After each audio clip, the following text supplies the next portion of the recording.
Hi,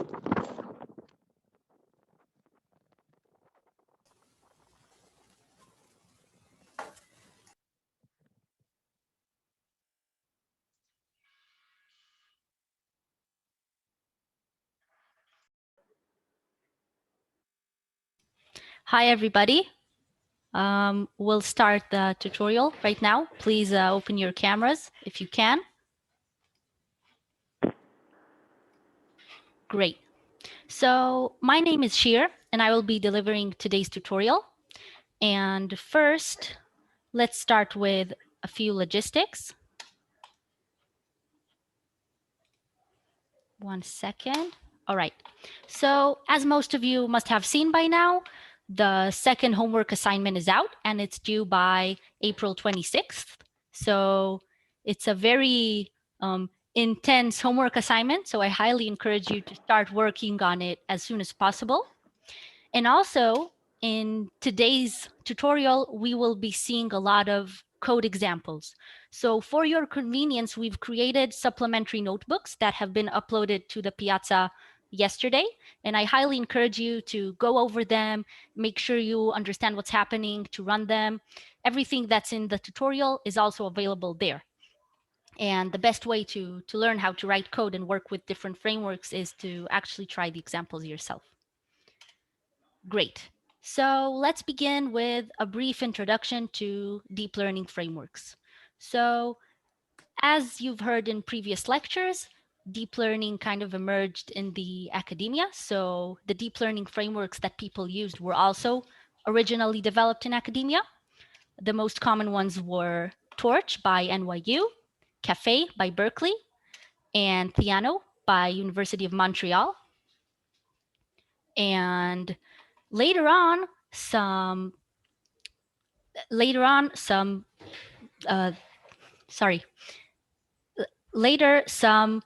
software companies decided to buy them and to use them and make better products out of them, because deep learning became quite ubiquitous.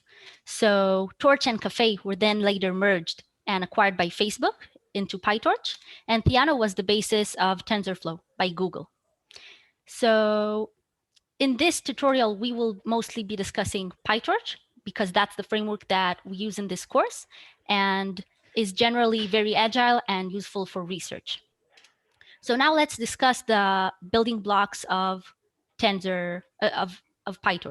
So we have tensors, which are defined by the Torch tensor classes, and we use them as building blocks for everything that we have, everything that we use. So we represent inputs and outputs and weights and gradients using them.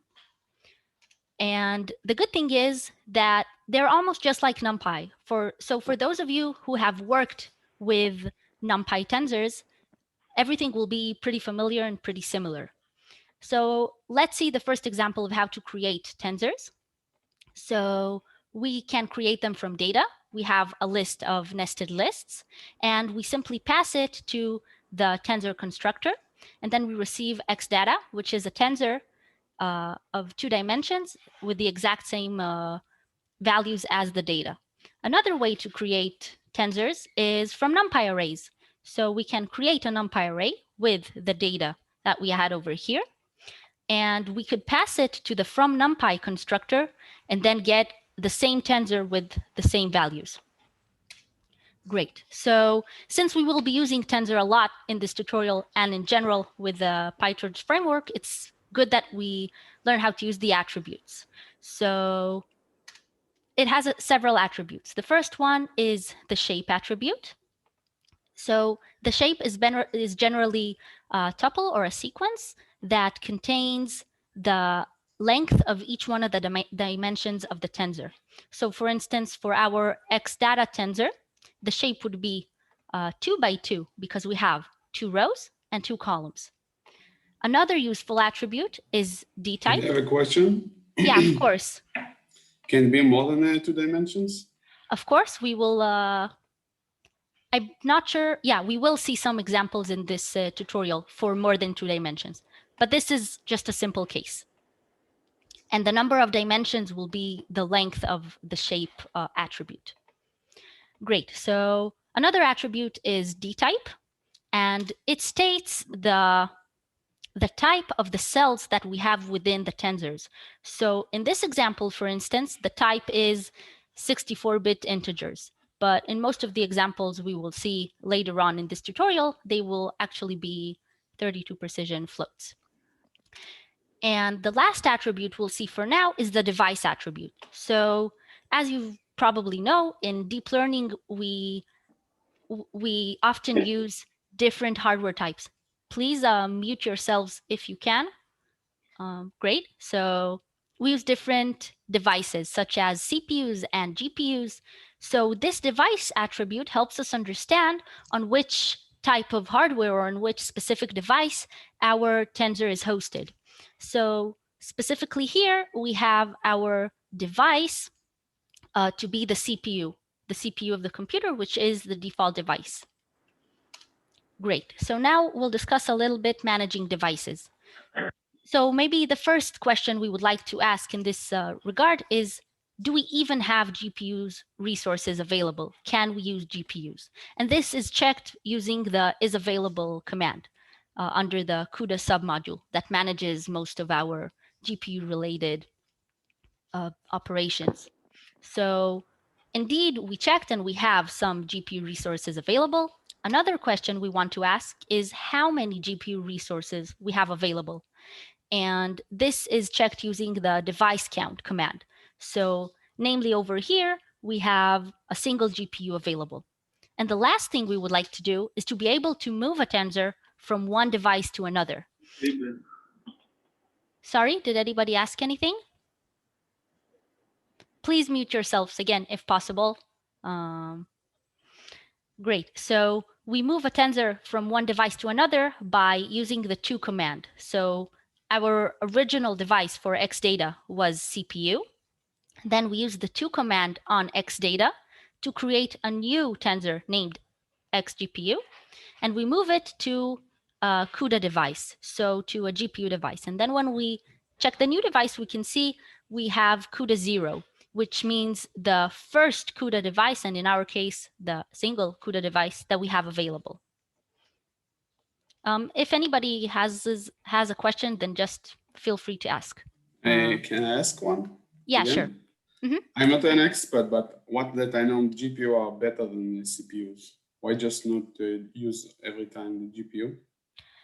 Well, so in general, GPUs are indeed better to do operations such as matrix multiplication. And during today's tutorial, we'll actually see some comparisons between running things on CPUs and GPUs. And I think a good practice is if you have GPUs available, then work on them. And if not, or if you have a lot of things to do on a GPU, then manage to do the most resourceful things on a GPU in the places where it gives you the maximal performance improvement. Great. So now let's briefly discuss tensor operations. So for this example, we will be considering two tensors. The first one is created in the same manner that we've seen in previous slides. And the second one is created using the I constructor, which creates an identity matrix of the size input by input. So as most of you may have guessed, these are the tensors that we have. And we'll save them over here for the rest of this part. So the basic operations we can do with tensors are pretty much like NumPy. They have the exact same syntax. So we can do bitwise addition using the plus operator. We can do bitwise subtraction using the minus operator, bitwise multiplication using the asterisk, and bitwise division using the slash. And another cool thing that we can do that's also available in NumPy, before that we could do bitwise power. So like taking some element and raising it to the power of the respective element in the second tensor. And another cool thing we could do is matrix multiplication. So over here we have a matrix and we multiply it by the identity matrix and get the same matrix. And this could be done using the ampersand operator, the strudel operator. But There are also other ways to do that we will see during this tutorial. Any questions so far? Yes, I know in MATLAB we can do operate A multiplied by B, that every element in A multiplied by the correspondent in B. Yeah, this is this operation over here. Ah, okay. I think, Shir, you confused bitwise operation with element-wise operations. So all the operations you described, apart from the matrix multiplication, it's element-wise. Mm-hmm. Yes. And yeah, sorry. No, thank you, Shai. Thanks. Great. So the operations that we've seen so far are operations that yield a new result. So the result that we printed is a new tensor that contains the result of each one of the operations. And we have a different option to do in-place operations. And this will actually be useful in your current homework assignment. So pay attention. So over here, you see, we did A plus B, but then when we print A, it still remains the same as it was before because the operation yielded a new result that in this case we didn't save. But there are also options to do in-place operations. So this is again similar to NumPy. So we could take the tensor A and add the tensor B to it. And then when we print A, we get the actual result of A plus B. And similarly, we could do it with the subtraction and other in-place operations that have this sort of syntax. And another useful thing to know about in-place operations is that other operations that we have in Pytorch, which will not be covered in this tutorial because there are so many operations, but several of them you could add this underscore and turn them into an in-place operation. So for instance, here, we clamped all the values in A between 2 and 5. But when we print A, A remained the same as before because this operation was not in place. But when we add this underscore, then the result actually was stored inside A. So this is also a useful thing to know. So now let's continue to discuss other operations such as indexing and slicing. So if we want to address a specific cell inside a tensor, we can do this using indexing. So the value to this expression would be a tensor that contains only one element, which is 1.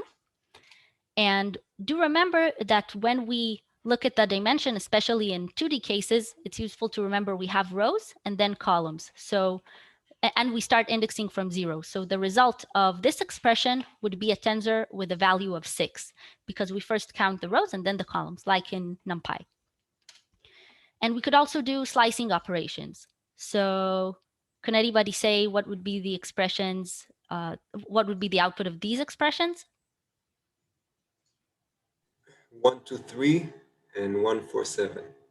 Exactly. So these are the ways to gain rows and columns. And do note that the shapes of these two outputted tensors are the same because even though here we sliced a row and here we sliced a column, the result of like the shape of our results is the same. Sure. Can I have a question? Sure. Is there a way to keep the dimensions when slicing, or should I use something else? When I want to get one column, can I keep it the way it was in the matrix? For example, I want the first column and I want the output to be in the shape of 3 by 1. Can I get it by slicing somehow, or no? Should I reshape that? I think it should be reshaped, but maybe there is a solution that I'm not aware of. Mm-hmm. Okay. Here I can see Shai is writing something. This way, you take only the first column, but as you can see, you define a range that contains only one column. So it extracts the column, but and leave the shape of the column. Thank you. Thank you, Shai. If you want to change the notations, maybe. Can I do it with one or more than one row or column? Well, in general, there are many slicing tricks and things that you could do. And I think since we lack of time, then it's probably a good thing to ask that after class. And in general, these are things that you can find in tutorials. So we will take these answers after class. So let's continue to examine other operations in which we concatenate or split or stack. So for simplicity, we'll look at a concatenation operation. This is done using the cat function, and it receives a tuple or a list of the tensors we wish to concatenate. And indeed, these are the results.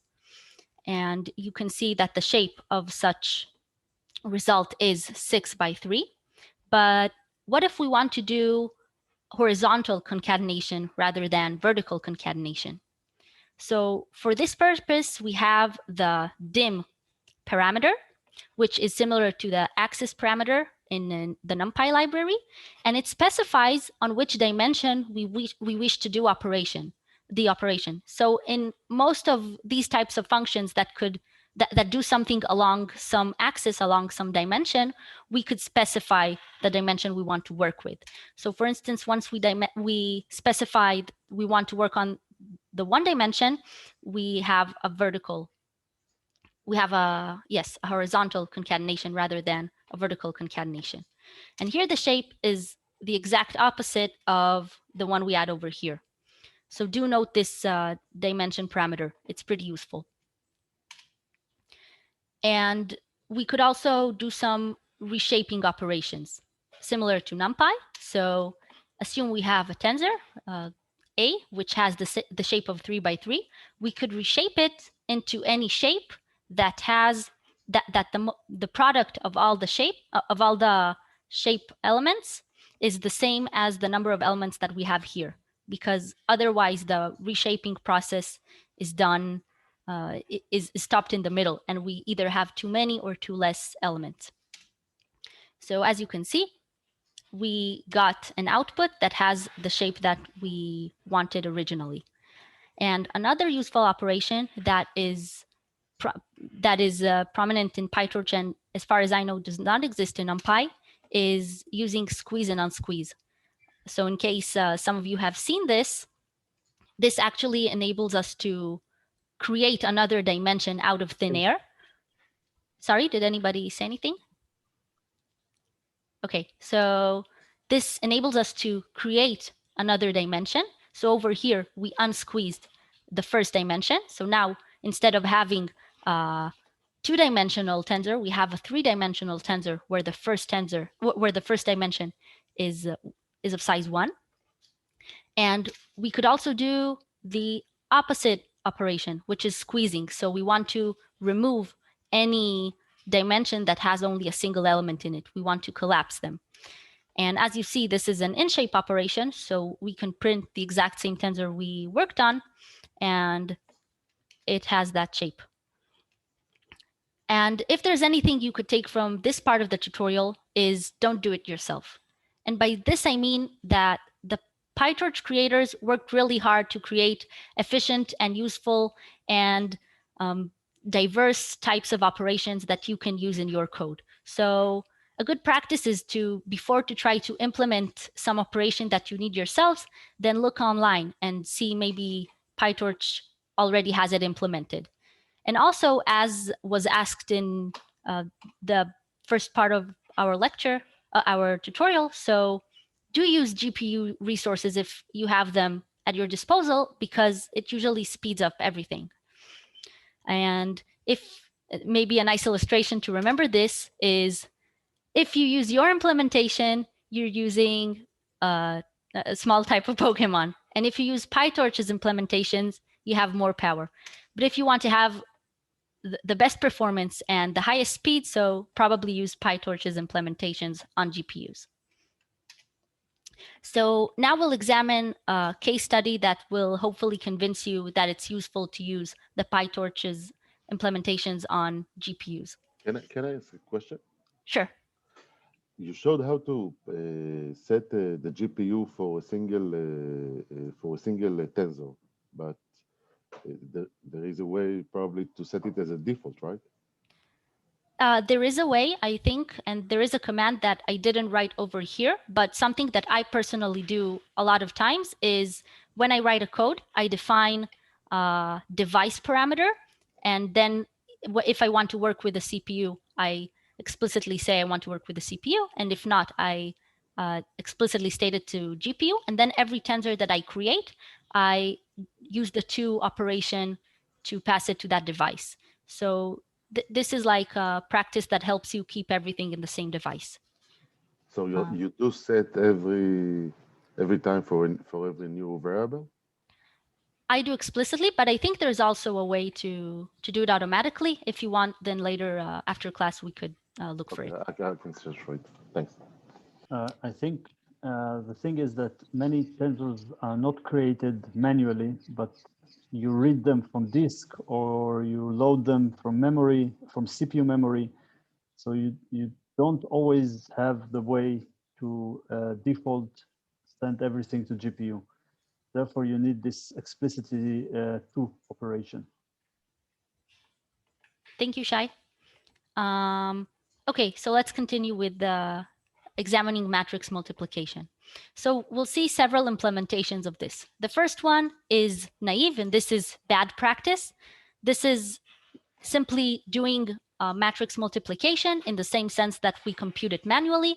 So we go through all of the cells in the output matrix and we take their result. The second implementation is instead of filling each cell in a different time, we fill each row separately. The third implementation is using Pytorch's operation, which is an abbreviation for matrix multiplication. This is the same as using the strudel operator. And in case 4, we do the same thing on a GPU. So we move our tensors to GPUs and we use Pytorch's method. So could anybody guess how long it took to run the first case on 1,000 by 1,000 matrices that X and Y were of shape 1,000 and 1,000 by 1,000? I think 10 minutes. Less? 5? 1 second, half second. More. Okay, so this took 18 seconds, which is a lot of time for just a single matrix multiplication operation.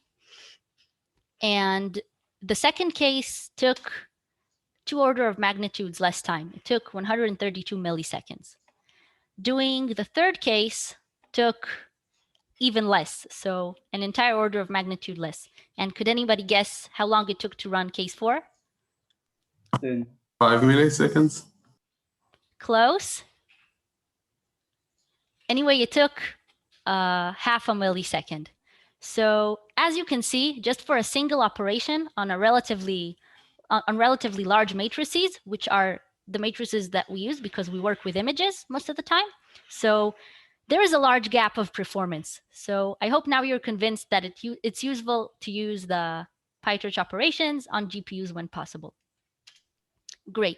So Can I ask a question? Yes. On the first case, maybe I missed what Shai said, if he said anything. Now we have 2 X and 2 Y because we have one on the CPU and on the GPU, or did I missed it? Well, both of them are now on the GPU in the sense that we created another tensor that is now on the GPU. So we have X and Y on the CPU and X GPU and Y GPU on the GPU, if that answers your question. We'll multiply, and now we have twice the information. Yeah, in the sense that we have the same information on CPU and GPU. Yes, in this case. I don't we can do it, them, right? Sorry? I don't need to free them from the GPU. I don't think this should be done explicitly. The Pytorch takes care of these kind of memory issues, but it is important to make sure that you're using the correct implementations, like the efficient implementations. More questions regarding memory in general, maybe we should take after class, because like this is a big topic and it's kind of out of the scope of this tutorial. So let's continue. So up until now, we discussed some basic Pytorch operations, and now we'll see how to use the Pytorch framework to do backpropagation. So just like a really brief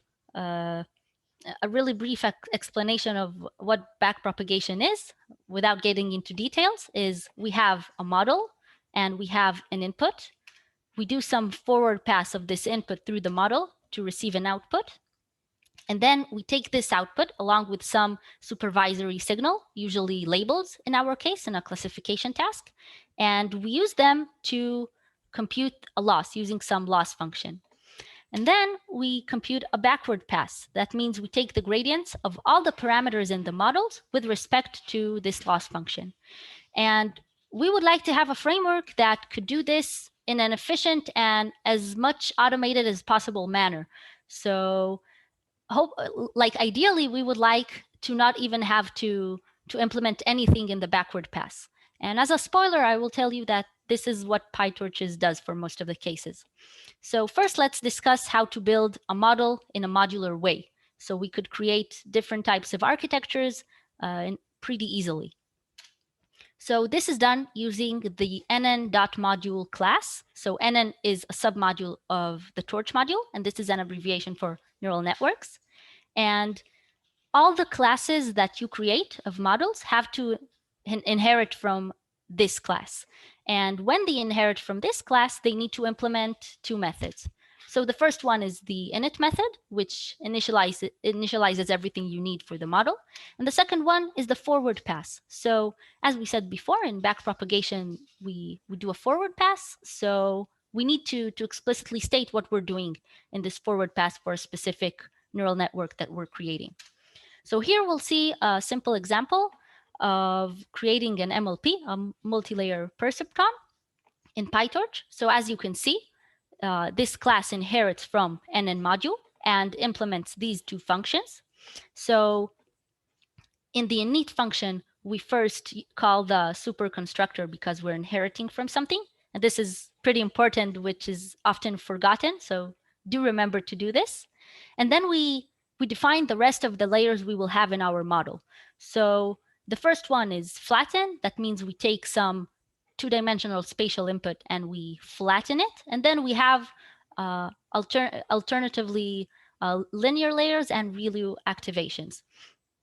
And something that's important to notice is that all of these layers are also inheriting from NN modules. So each of them also defines inherently their forward pass. So when we do our forward pass, we're actually calling each of these created layers, and they do their forward pass within them. So this is kind of like a recursive way to implement modular neural networks. And indeed, Shir, a question? Sure. Is the difference between ReLU 1 and ReLU 2 kind of a matter of style, or does it have any importance? Well, ReLU don't have weights.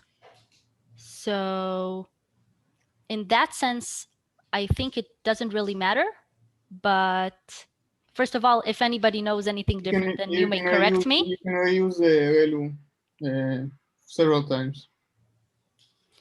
I personally prefer to do this in this manner, like to keep everything organized. Okay, cool. And also, like if you find yourself at any case using different activations that might in some way have weights, then you do need to then use explicitly different ones for each place. I think that specifically in this implementation of activations, even if you use it like this, it will use the functional API of Python, which is yes, it does. Much easier anyway. Much more I think it's a matter of style. Like some people use the functional API, some people use the NN modules.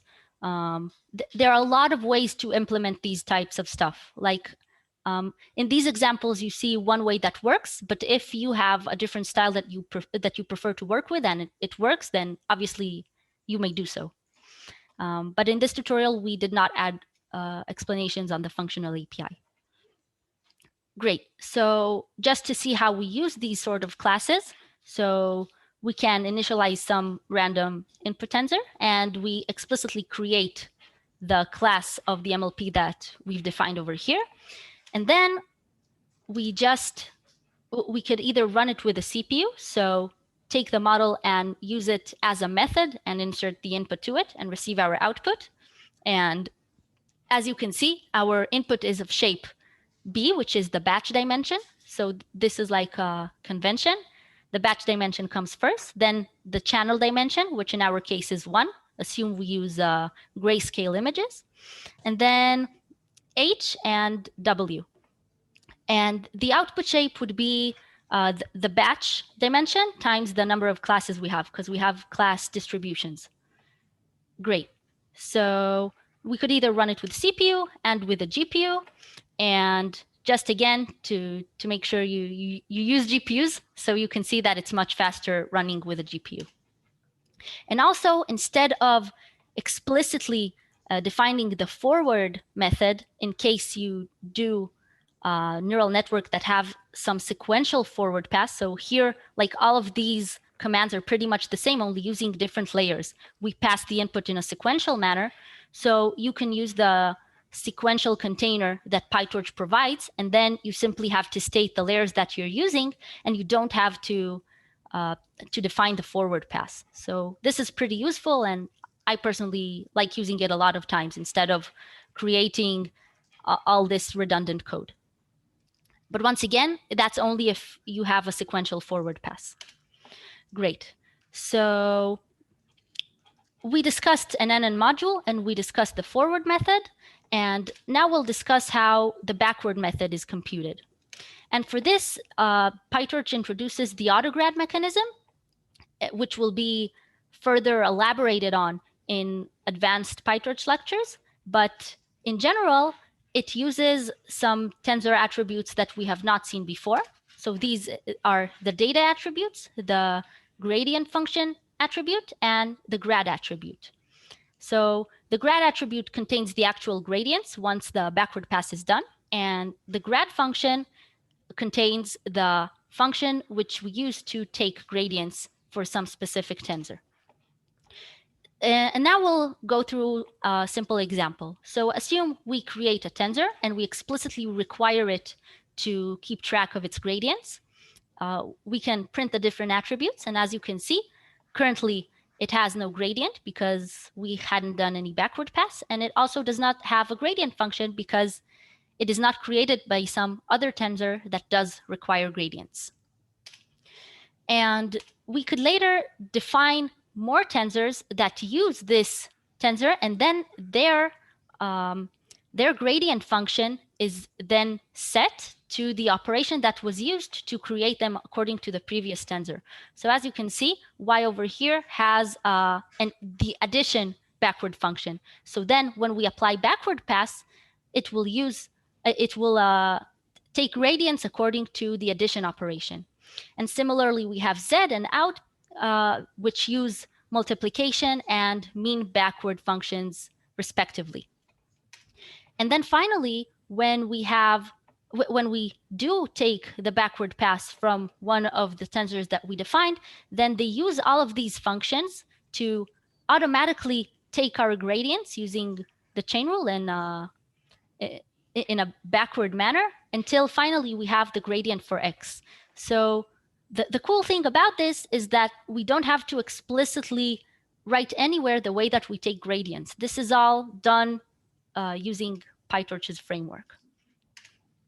And another two pretty useful commands that have to do with gradients that I encourage you to remember is one that disables gradients. So assume we're training a model. In some case, we want to just run inference or validation. So this could be done inside a Torch no grad block. So as you can see, even if we had required gradients before, then over here inside the Torch no grad block, we don't require them anymore. And also, sometimes for visualizations or for other purposes, we want to take our tensors and move them back to NumPy. So this is done using the detach operation. So we have to explicitly detach the tensor from the gradient tracking process, and then we convert it into a CPU in case it wasn't on a CPU, and finally to NumPy. Great. So we discussed the forward, the backward, and the model creation. And now we want to discuss the optimizer. So assuming we do have gradients, how do we alter the weights of the parameters according to these gradients? So this is done using the Torch Optimizer, which is another class introduced by Pytorch. And a few useful commands you need to know about this is first how to create an optimizer. So in this course, you've seen SGD, but there are also a lot of other optimizers that Pytorch provides. And note that you insert into the optimizer constructor the parameters which you wish to optimize. So this is important. And also hyperparameters that the optimizer uses. So we know SGD uses a learning rate, so we have to explicitly state which learning rate we want to use. And then during training process, we call two different calls to the optimizer. So one of them is ZeroGrad, which means we zero the gradients. So for each batch, we want to compute gradients separately, and we don't want to accumulate them. And the other one is to perform an optimization step. So using this function simply adjusts the weights that were specified here according to the update rule that the specific optimizer uses. Here, and, yes. If I want to freeze some layers and not to optimize them, how do I do it? Then you can explicitly set that you don't want to take their gradients, and this is possible, but it's less like of the scope of this lecture. This is an introductory Pytorch tutorial. We will probably see examples for it in the next Pytorch tutorials. But why do you want to reset the gradient? You want to